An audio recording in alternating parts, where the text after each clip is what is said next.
Many construction-focused landscape companies dream of opening a maintenance department so they can have the predictability of recurring revenue and ongoing repeat business. And meanwhile, many of the maintenance-focused companies dream of having the highly profitable construction projects. In today's podcast, I interview the owners of an outdoor living company who closed their lawn care and pest control departments and are now exclusively construction-focused. He who chases two rabbits catches neither.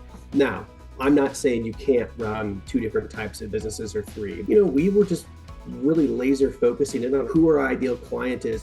What does it feel like when everything goes exactly as planned? You ask that question 100 times, and that's how you write out your process, and that's how you write out what you want that experience to be. It all really rolls back to communication. People just want to feel heard. They just want to feel like you're on their team. One of my biggest revelations has been asking how instead of the no. We are always changing. We are always making adjustments. We are always learning. And what worked yesterday may not work tomorrow. Hey everyone, welcome back to the Landscaper's Guide podcast. Today I'm excited to interview Erika and Steven Johns, who run Envisioning Green, an exceptional outdoor living company based in Caseyville, Illinois, which is right outside St. Louis, Missouri. And Erika and Steven, thanks so much for coming on the show. Yeah, thanks for having us. So tell us a little bit, you guys are married, you have a kid and 3 dogs, you have this landscape company. Tell us a little bit about your background. How'd you get into the industry, and what do you do? I would say your typical landscape maintenance story, neighborhood kid mowing yards to make extra money. That's where it started. I was fortunate enough to grow up in a subdivision, so houses were pretty close, mowing the neighbors' yards, mulching the neighbors' yards, planting shrubs, and it grew into, an awesome business where now we just primarily focus on design, build, and get to work together. That's awesome. And so how long have you worked together? It's coming up on 11 years in July. And when did you get married, before or after that? After starting to work After. too? Okay. Yeah. So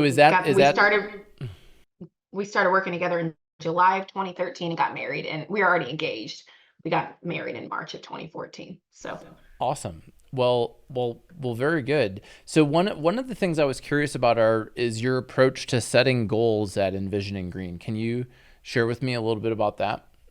I would say this year, even more than previous years, I think we had 4 separate offsites where we get our leadership team out of the office just to have an uninterrupted as possible days to plan, goal set, and how are we going to get there? And just quite frankly, being candid and real with each other. What do we really want? What do we want to achieve? Do we want a big number on the wall, or do we want to be happy and profitable? And then building our goals around those. And it's going to take, if you're real with yourself, it'll take more than a day. Like I said, for us this year, we were about 3.5 going on 4 days outside of the office working on those goals. And were those like all in a row kind of things, or did you meet once a quarter, or how did you get that done? we did it like once a week for a few weeks, approximately. There was, a few weeks maybe that we were off, but yeah, mostly it was like a weekly thing so that we could go back, kind of gather our thoughts, revisit the data or the numbers, or pull some different numbers that maybe we had talked about in the meeting, and then we would circle back and come back and kind of, it's interesting whenever you're dealing with 4 different personalities like we have on our leadership team. Everybody has different ideas, and you're all very stuck on your own ideas. But then when you leave and you kind of sit with it for a minute, you may be like, oh, you know what they said was true. What they said really makes a lot of sense. So you got to kind of do what we call a rest and digest, and then come back to the table. Yeah, I like that. So we implement traction here at Ramblin' Jackson. So we have quarterly rocks, is what we call them. And when we're planning our rocks, I meet with our director of operations, and we typically have a meeting, and then we have a follow-up one weeks later. and in between I can collect some feedback from the rest of my team. So I agree. I like having some space in between there to think about it and get some feedback from people. So you mentioned you have a leadership team. How many people overall work at Envisioning Green? It varies. We're also an EOS company and follow traction, so our leadership team is based off that same philosophy. Our leadership team has four, and as far as the size of our company goes, I mean, we definitely shrunk and got smaller the last 2 years. We were growing in numbers of people year after year after year, especially at the peak of COVID, and then just being mindful and leaning out after COVID. I think we're about 12 to 14 now, plus or minus, where right before COVID, we were around 25, Erica. Is that right? 2025, yeah. Yeah, that's interesting. So tell me more about that. So why have you shrunk in the last 2 years? And was that intentional? Is that what you want? Yeah, it was. So, there was the COVID boom. We also, Stephen briefly kind of touched on that earlier, is we had actually we had three divisions. We had our lawn division, our pest division, and our design build. So obviously there were people involved in that too. And then you have the COVID boom of everybody stuck at home. So they're investing more in their home rather than going on vacation and doing all that stuff. So it was crazy. And so after that, I think we just talked about this. It was 2021 when we had cycled out our maintenance division, like our lawn division and our pest division. And so that caused the decrease. And then we kind of realized that with that decrease, there were some overhead positions and overhead things that maybe needed to be cut as well. And then with the economy changing from COVID, there was another decrease from like a install staff needed. And so that's kind of where that reduction's been as well.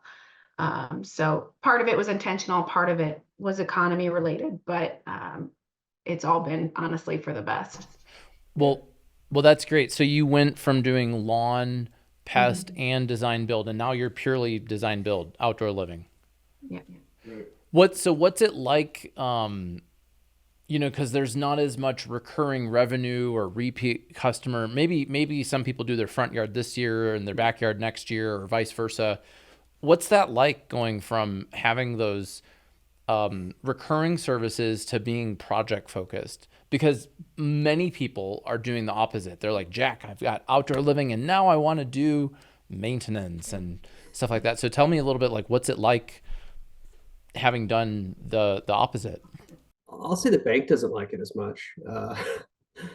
We just looked at something today. The bank's like, well, where's your receivables? Like, we have receivables, but they're progress payments, right? But I go back to the book Traction, right? There's a quote in there that he who chases two rabbits catches neither.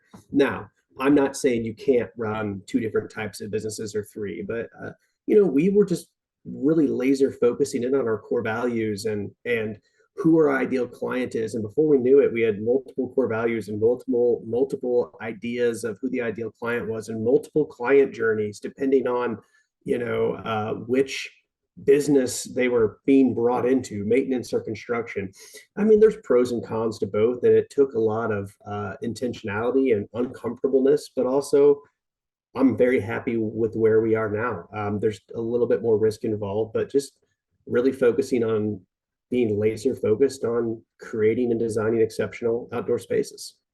That's cool. So I commend you for making the big decision, because these are the kinds of things that I think people can take years, and maybe it was years in the making. Maybe there were things before 2021, but sometimes people, I think, linger on with these departments, and they can kind of eat you alive if you don't get rid of the things that don't make sense in your business anymore. Yeah. And that's where we were at. It didn't make sense. And we had an employee that was kind of overseeing that division that was like, hey, I'll go out on my own. And so it was kind of like a God wink almost, of like, okay, so we can still make sure these clients are being taken care of. He's not being like shoved out the door with nothing. He can kind of take these things over. He can do what he wants to do. And so it kind of helped make the decision. It was still hard. That's can't mince words there, but it just, when it's right, it's right. So it worked out. So we talked about ego when we were planning for this, and some of the things that can play into our ego are things that you mentioned, like the number of vehicles we have and the number of departments that we have and all of these things. Where I guess, what's your mindset around goals, and how does ego maybe get in the way of it, and how do you prevent it from doing that is really what I'm curious about. You know, I think I have more. No, I know I have more of an ego problem than Erica would. I mean, I think it's the normal. Oh, we got 10 new trucks, and and just the flashiness, and man, it just, just like our ideal client. A lot of times, the client that on the outside has it all struggles to make the final payment, right? And it's just, and listen, we're not all the way there yet. I think there's some decisions we've made in the past of overextending that we still, no pun intended, pay for now. But just really thinking, I remember 2 years ago, we each kind of create goals for even ourselves for the year. One of my goals was have fun again at work. Like I just was not having fun anymore. Like, oh, cool, we got 15, 20 trucks out there and all these brand new skid steers and mowers and 15 plow trucks. But I wasn't having fun. It just became just build and bills. We were building up this huge, cool looking thing that was just really expensive, and being okay with being profitable and happy, even if that meant scaling back a little bit. Yeah, I can relate to that. In fact, just yesterday I was talking with one of our employees who's new here, and then somebody. It was like a three-person meeting with somebody who's been here a long time, and there was a time where we had this really big, expensive office, but nobody wanted to drive into my office, and I started hiring people out of state, and part of it was ego, and then part of it was like, I'm paying this enormous rent to have this office, and when I closed it, it did kind of, I was like, it felt like a step back, but Yeah. when I didn't have those rent payments anymore, I felt pretty good. I'm curious, Steven, what makes you happy at work? What's fun when you're working? Laughter, is a good one. I mean, work is work, right? And I get it. And a lot of people say, how do you separate work from personal? I don't really think you can. Work's personal, personal's work. But it's just,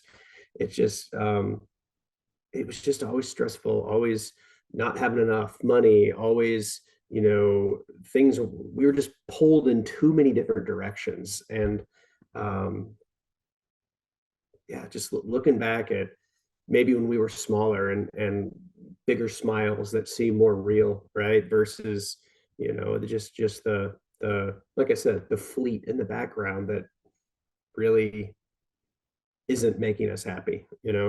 Well, and I think that before we were all at max capacity. We played practical jokes. We decorated offices for birthdays. A lot of that has gotten lost in the growth and in the overextension, like Steven referenced. I was laughing the other day, we used to have a gong that they would ring when they would make a sale, and that hasn't happened in a long Well, time. no, he And rang it when you weren't here the that's other what I day, was so getting ready to they're say. ringing it again. And that was something the other day that made me smile, is Peter, Yeah, one of our designers, started ringing the gong again. And, it and was I was just kind of like, like a callback to oh yeah, when it was more fun, when we yes, were doing more things like that. And so that's kind of what we had to realize, is that we don't want to do this just to do this. We want to do it because we love it. We want to do it because it's something that we're excited about. And so that's kind of what we're trying to get back to the roots of, with having less, doing less. Yeah, and that makes it a more enjoyable place for your employees to work, Mhm. and that your clients will pick up on that too. So I think having joy at work is really important, and hmm it may not have, like, I couldn't put it in my profit and loss sheet, but I can tell you that when we're having more fun, we're making more money. But then part of my mind is like, well, do I feel more relaxed because I'm making more money? But I think it's I don't know, they're related. So I'm glad to hear that you're having fun. We have a big ass bell. It's an 11-pound ship bell. Nice. So this is our bell, and then I mail all of our Ramblers have other bells that they ring, because that's our mission here, is helping small businesses ring the bell. And so we bring it, and I don't know, could you even hear it over Zoom? Oh, okay. Because sometimes the Zoom audio sensors are like, oh, it's too loud, and they like cut it out. But anyways, that's cool. So you guys have been married over 10 years and working together. So how do you balance both of those things? Many of our audience, many of my clients in the landscape industry, married couples working together, and it can be challenging. So I'm curious, what are some of the things that you figured out that you would share with other people? I don't think of it as like a balance beam. It is definitely more of a teeter-totter. Um, it's a lot of trial and error. It's a lot of hurt feelings. I mean, it's just honestly like, it's, you say something that I didn't receive well, I said something you didn't receive. I mean, it just is. But I think that, again, what we're trying to get back to as a couple is that we're team one. You know what I'm saying? Like, everything flows through our relationship. You can't really, we do try to kind of separate it a little bit, but the complete separation is not possible. And just kind of realizing that is always going to bleed into your relationship is just something that I think you have to accept and just work with in your relationship. Yeah, I agree. I don't think that they can be perfectly separated, and hey, we're not at work right now. I don't think that can work. One thing that has worked well with me and my wife is sometimes, like, it might be like 9 o'clock at night and I'm like on fire with this new big idea, and she's like almost ready to go to sleep. And if I need to be like, hey, can I share something with you right now? And sometimes the answer is like, no, dude, I'm super stressed and I'm going to sleep. And sometimes it's like, yeah, let's talk about it. So that has been something that's worked for me, because I get ideas that literally late at night, and my wife isn't always thinking about business stuff at nighttime. So, and that's, I think, did you say your wife's name was Erika? It's very similar. This sounds very similar to me. Yes. It's deja vu. But yeah, I think a lot of it is asking the other person's capacity. In that moment, it's just saying, like, do you have the capacity to take this on right now? Like, and being okay with the no. Sometimes the answer is no, and that's okay. But you can't know unless you ask. Tell me a little bit about, client experience. What's your ideal, like, if a client were to describe, I hired, Envisioning Green, and this was my experience, what would they say about it? One thing that we've really built a lot of our company around is, what does it feel like when everything goes exactly as planned? And you ask that question 100 times. What does it feel like when everything goes exactly as planned when a client calls? When the project starts, when a new potential hire walks in the door. What are those steps? And I mean, and that's how you write out your process, and that's how you write out what you want that experience to be. I know that's not the exact question you asked, but we got to start with, like, what do we want our clients to feel during these stages? And then, so from there, then we test, and hopefully that's the result that we get. We have a proven process, or what we call our client journey, that you mentioned right when we got on the call, Jack. But I mean, I think that illustrates that journey, or that intended experience, as close as we can on a bullet pointed piece of paper. I really like it, and being intentional about that question of how do I want people to feel during this is so important. And I think so many outdoor living companies focus, and we got to do great construction and we've got to build something, but how is the client feeling during the process is so important, because that's what turns into Google reviews, referrals, really growing your brand. So tell me, like, how do you, like, construction is messy, it takes long, there's weather, there's material shortages, there's price increases, there's like all these things that they're just not going to go well, right? And we kind of signed up for it by doing construction. How do you, so you've outlined the ideal client experience. How do you handle it when the inevitable happens to keep people feeling good? Well, I think that it all really rolls back to communication. People just want to feel heard. They just want to feel like you're on their team. You know what I'm saying? And so I think that if you communicate, if you get in front of any potential issues where you're discovering it, you're bringing it to their attention rather than the other way around, that nips a lot of things in the bud. I think the human nature is to kind of like hold it close and say, I'm just going to deal with this and they're never going to know. But then they find out and that's where it kind of starts the snowball effect. And so I think that if you can just kind of get ahead of things and communicate that with your clients and communicate, honestly, I'd rather be over communicated with than under communicated, but that's just me. And just finding out how much they want to be involved in the process, I think is a really important step too. I was going to say too, Erica, to tie on to what she said, we have a new client expectations book. It's 50 pages. We have it on our website that we use. Well, it's not on our website. Clients can access it remotely, but we give them a copy. All 50 pages might not be relevant to you, Jack, and your project. It might be only 6 pages, but it covers everything from stainless steel care for your kitchen to watering guides. But my point is, we're incredibly candid. There's photos in there of what it looks like after a day of rain. There's photos in there of what it looks like the day after we excavate for a big patio, because clients don't realize, and I tell them all the time, that your yard is going to be messed up. Like, we are going to mess it up. It's a construction site and it will be destroyed.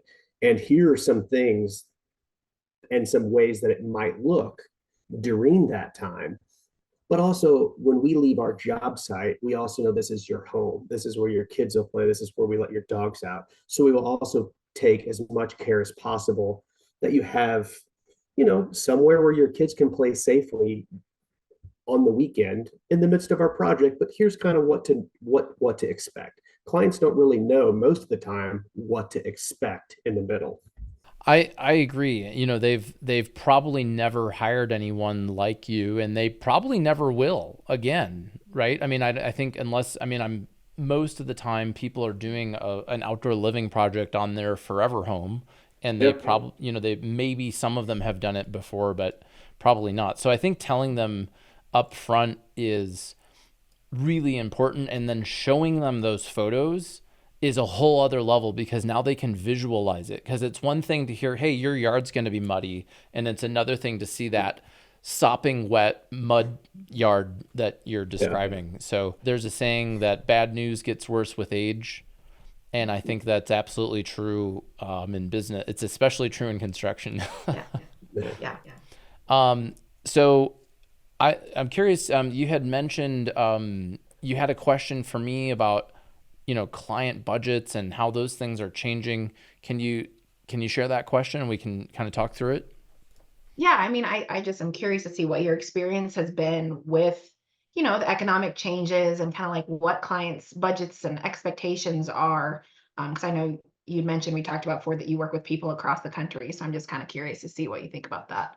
What my experience has been within the last year is it varies regionally. It varies. Like, I have clients in Colorado and Texas and North Carolina and South Carolina and Florida, and I haven't seen them saying that much has changed. I think that the COVID boom that you talked about, I think, was felt across the country. People couldn't travel. They couldn't go to weddings. For whatever reason, they spent more money on their landscape. And since 2020, 80% of the United States dollars were printed. So 80% of all of the dollars that are in circulation were printed within the last 4 years. Wow. So we've never done that before. And we're feeling it as a country. So I'm seeing it just in basic stuff like groceries or like eggs or like ground beef. I think that there's a big impact there just in everyone's normal life expenses. And then certain states, I think, have been impacted more than others. And I have seen that in Illinois, and Pennsylvania is another one, or New York. And that was last year. What I'm saying is based on last year. I kind of think if you asked me this in June, even like 2 months from now, I might have a different answer for you, because we're heading into May and the time of year where the searches on Google go up. And if we look at the searches for landscaping, we can go all the way back since 2004 and see that there's generally a peak in May, right? So it's like, oh, it's May. Oh, it's wintertime. No one's looking for us. Oh, it's May. And look, it never goes down to zero, by the way. It's just that the top of the peak is in May and the low point is in December. And so it was kind of steady. And then it was like COVID, right? And it was at an all-time high in 2020. And so then from that peak, it's like a 30% decrease to where it was last year. So last year, I think people felt like, I think they noticed it more than ever, because we had 2 or 3 years of just like insane demand.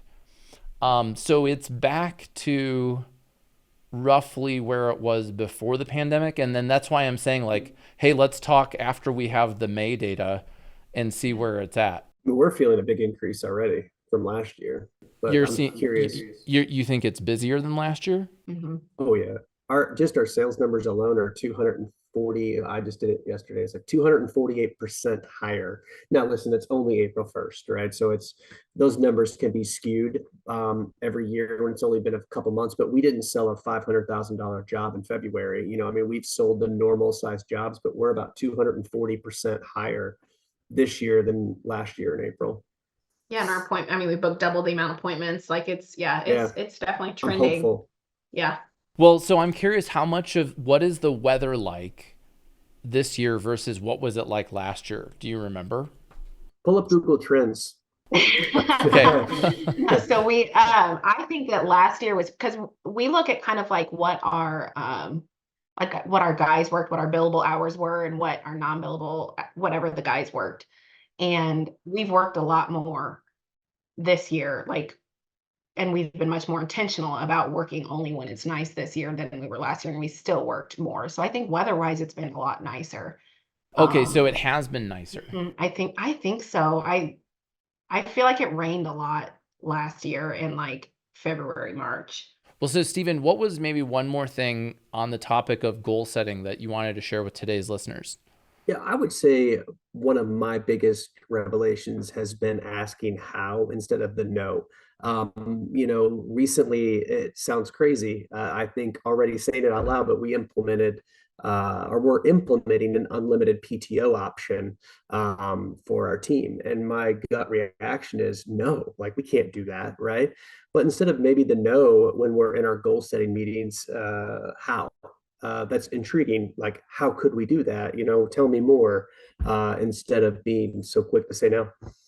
Yeah, I'm really curious to hear how that goes, because what I found, and I think this again varies on who you're talking to, is that a lot of companies that have that unlimited time off, the employees end up taking less than if they had a certain number. So yeah, I don't do it, partly because we do different things. Like we have a 4-day work week during 3 months of the year during our slower time of year. So that's one thing. We have a winter break. And then we have a different PTO policy. And when I've counted it, our people take more time off than they do at the unlimited companies. But I don't know. It's one of those things you just got to pick it and try it and listen to your people. And I understand where the fear could come from. Oh, everyone's going to be gone during May, June, and July when we need to be building things. Well, and I think it's just it's for us. It was just the flexibility factor of it. It's for our designers and stuff. If they're not here, they're not making money. I mean, for the commission positions and stuff, it's like they need to be here during those peak times. And quite frankly, we found that one of our designers, he was like on vacation. He's like answering emails and making calls and stuff, because they know that it's not a limited time. It's not something that they only get so much of. And so for them, the flexibility of it so far has been beneficial. So we'll see. Again, we are not, we are always changing. We are always making adjustments. We are always learning. And what worked yesterday may not work tomorrow. And so it's just kind of learn as we go. Well, good. Well, I hope to talk to you guys again and see how your goals are going and what's happening with your new unlimited paid time off. So where can folks listening connect with you guys if they want to network with you? So our website's always a great spot, envisioninggreen.com. And so then if you want to reach either one of us, just use our first name dot last name. So mine would be Erika.Johns at envisioninggreen.com, and Steven's would be Steven.Johns. So you can reach either one of us directly that way, or just check out our website. Well, Erika and Steven Johns from Envisioning Green, thank you for coming today. I'll put your contact info in the show notes. And thanks so much for coming and sharing your story on the Landscaper's Guide. Yeah. Great. Thanks, Thank you, Jack. Hey, it's Jack Jostes, and thanks for watching the Landscaper's Guide podcast. Check out our show notes for some additional resources and make sure that you like and comment on today's episode. Be sure to subscribe to our YouTube channel for additional sales, marketing, and leadership inspiration to grow your snow and landscape company.